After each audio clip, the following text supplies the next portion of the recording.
bagi para Columbian sekalian jika didapati tanda-tanda yang berisiko seperti kanker kulit. Jadi faktor resiko ada tumor otak salah satunya adalah dari genetik, alias keluarga. Indikasinya banyak banget ya, mulai dari yang paling ringan sampai yang paling berat. Pengobatan patah tulang berdasarkan dengan seberapa jauh pergeseran tulang itu terjadi.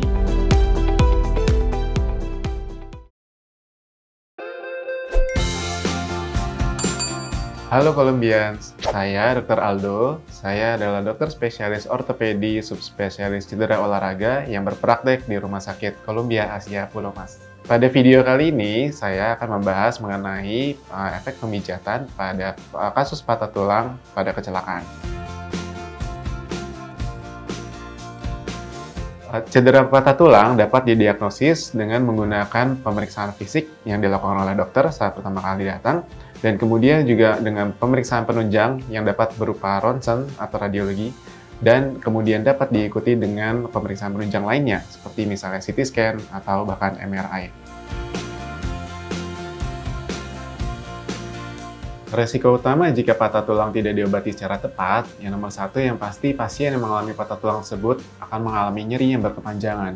Dan kemudian resiko untuk tidak menyambungnya patah tulang tersebut juga sangat tinggi untuk terjadi, atau patah tulang tersebut dapat menyambung di tempat yang salah atau malunion atau tidak pada tempat yang tepat. Kemudian pada beberapa kasus dapat terjadi infeksi, misalnya apabila patah tulang tersebut disertai dengan luka, atau pada sebagian kecil bahkan dapat berubah menjadi tumor. Pengobatan patah tulang berdasarkan dengan seberapa jauh pergeseran tulang itu terjadi. Jika pergeserannya minimal, biasanya masih dapat dilakukan pengobatan dengan penanganan berupa pemakaian gips atau casting. Tapi jika bergesernya cukup berat, maka biasanya dilakukan reduksi atau pergeseran kembali dari fragmen patahan tulang tersebut ke posisi yang tepat, dan kemudian dilakukan imobilisasi atau fiksasi. Imobilisasi dapat dilakukan juga dengan gips atau casting, tapi untuk fiksasi perlu melakukan operasi terbuka yang kemudian dipasang implan berupa plat atau skru.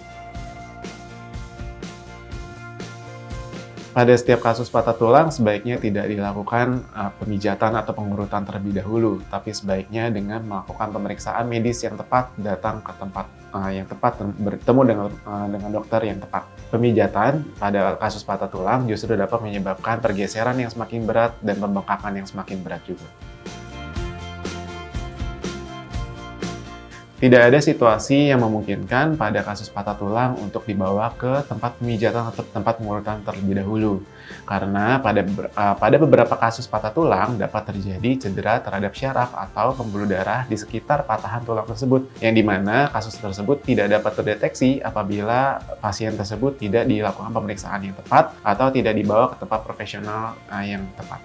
Jadi, sudah tahu ya, kalau misalnya ada kasus patah tulang, segera bawa pasien tersebut ke rumah sakit yang terdekat dan dikonsultasikan dengan profesional yang tepat.